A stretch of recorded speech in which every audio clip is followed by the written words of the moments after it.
السلام علیکم وعلیکم السلام. آپ نے ہم سے ہاتھ ملایا, ہم نے آپ سے ہاتھ ملایا, آپ نے ہم کو دیکھا, ہم نے آپ کو دیکھا, یہ ہے ملاقات. آپ نے میری آنکھوں میں آنکھیں ڈالی, ہم نے آپ کی آنکھوں میں آنکھیں ڈالی, یہ ہے ملاقات. فَإِنَّهُ مُلَاقِيكُمْ, موت تم سے ملاقات کرے گی. اس کا ترجمہ میں یوں بھی کر سکتا ہوں کہ موت تمہاری آنکھوں میں آنکھیں ڈال کر رہے گی, یعنی موت تمہیں اپنی نظروں سے تمہاری آنکھوں میں آنکھیں ڈالے گی اور تمہاری روح اس وقت نکلے گی. وَأَنْتُمْ حِينَئِذٍ تَنْظُرُونَ, اپنی آنکھوں سے دیکھو گے. روح نکالنے والے فرشتے کو جب روح نکال رہا ہوگا, وہ نکال کے لے جا رہا ہوگا.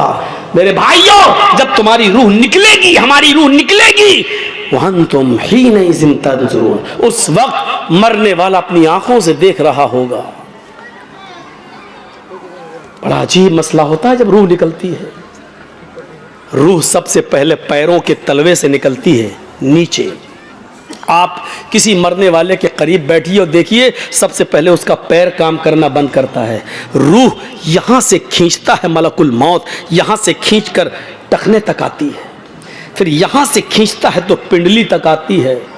بس ساق بالساق, پنڈلیوں سے پنڈلیاں ٹکرا جاتی ہیں اور نیچے کا دھڑ کام کرنا بند کر دیتا ہے. پھر یہ روح کھینچتا ہے تو گھٹنے تک آ جاتی ہے, گھٹنے کے نیچے کا حصہ بیکار ہو جاتا ہے. پھر روح کھینچتا ہے تو ران تک آ جاتی ہے, ران سے نیچے کا حصہ بے جان ہو جاتا ہے. پھر روح کھینچتا ہے تو سینے تک آ جاتی ہے اور سینے سے نیچے کا حصہ بیکار ہو جاتا ہے. پھر روح حلق تک آ جاتی ہے, حلق تک آ جاتی ہے اور حلق سے نیچے کا حصہ بیکار ہو جاتا ہے. اور پھر حلق کے پاس آ کر جب روح کو کھینچتا ہے, روح نکالتا ہے, تو یہ روح آنکھ, ناک اور کان, ان تینوں راستے سے باہر نکلتی ہے. اور جب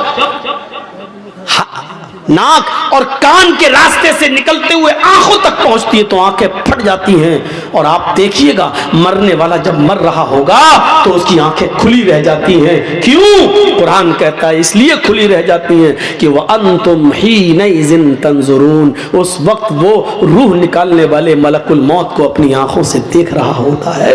اور یہ دیکھ رہا ہوتا ہے کہ میری روح کو لینے والے رحمت کے فرشتے آسمان سے آئے ہیں یا عذاب کے فرشتے آسمان سے آئے ہیں, میری روح کو جنت کے فرشتے لے رہے ہیں یا ملک الموت کے ہاتھوں سے میری روح کو جہنم کے فرشتے لے رہے ہیں. وہ اسی دنیا میں دیکھ لیتا ہے کہ میری روح کو لینے کے لیے جہنم کے فرشتے آئے ہیں یا جنت کے فرشتے.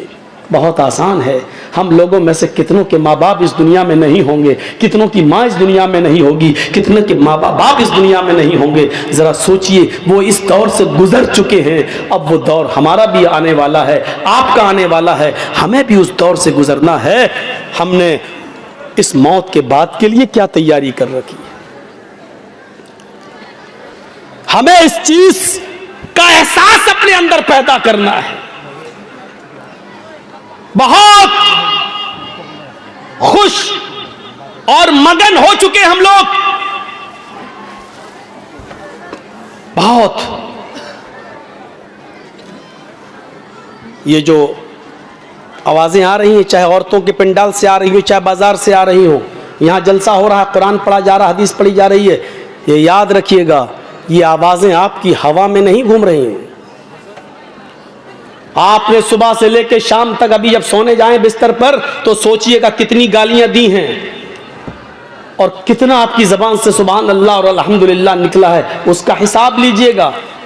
آپ ابھی تک اپنی پوری زندگی کا نہیں لے پائیں گے, لیکن آج کا حساب لیجئے گا. آج صبح سے شام تک کتنی گالیاں دی ہیں, کتنوں کو دھوکہ دیا ہے, کتنوں کو ناجائز ستایا ہے, کتنوں پر ظلم کیا ہے اور کتنوں کے ساتھ اچھا سلوک کیا ہے. آپ نے جو کچھ بھی کیا ہے وہ اس ہوا میں گھوم نہیں رہا ہے, بلکہ اس کو فرشتے ریکارڈ کیے ہوئے ہیں.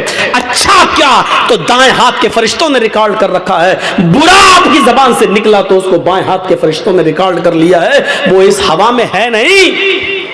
یہ مت سوچئے گا کہ اس ہوا میں گھل گیا اور مل گیا اور چلا گیا, نہیں, وہ ریکارڈ ہے, وہ ریکارڈ ہے. اور قیامت کے دن اللہ اس ریکارڈ کو ہمارے سامنے پیش کر دے گا. فَمَن يَعْمَلْ مِثْقَالَ ذَرَّةٍ خَيْرًا يَرَهُ وَمَن يَعْمَلْ مِثْقَالَ ذَرَّةٍ شَرًّا يَرَهُ. ذرہ برابر نیکی کی ہوگی تو اس کو بھی تم اپنے نامہ اعمال میں دیکھ لو گے, ذرہ برابر برائی کی ہوگی تو اس کو بھی تم اپنے نامہ اعمال میں دیکھ لو گے.